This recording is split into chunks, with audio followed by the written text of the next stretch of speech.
September 11, 2001, one man was scheduled to have breakfast inside the World Trade Center. He never showed up, and that decision separated him from history.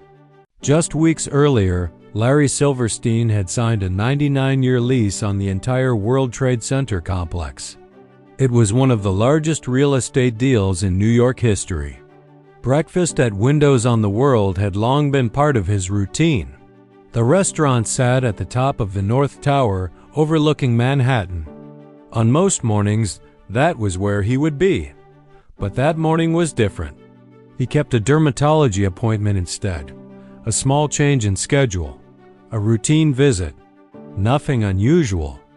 At 8:46 a.m., American Airlines Flight 11 struck the North Tower. Smoke poured from the upper floors.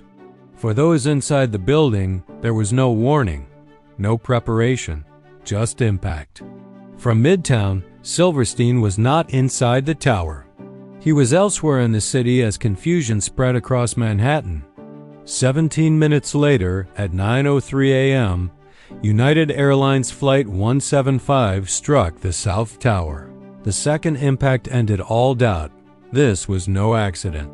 From a distance, he watched the skyline transform.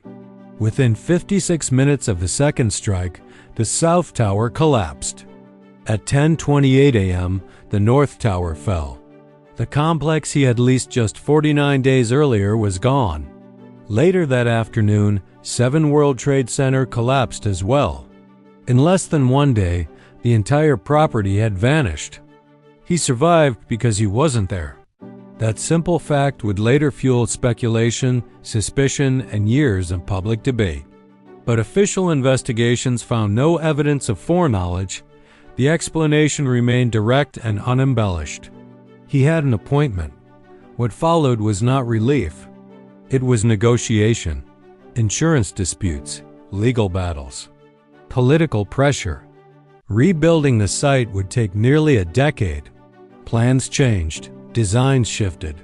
Funding negotiations continued for years.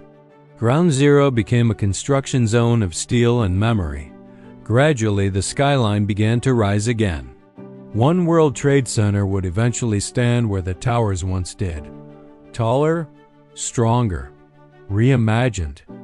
The skyline of Lower Manhattan transformed from absence to presence. Today, millions pass through the area without remembering the routine that once placed one man at the top of the North Tower nearly every morning. History often turns on enormous forces, but sometimes it turns on something smaller, a delayed meeting, a medical appointment, a change in schedule that no one could have predicted. He was scheduled to be there. He wasn't. And sometimes, survival comes down to nothing more than where you happen to stand when the ordinary becomes unthinkable.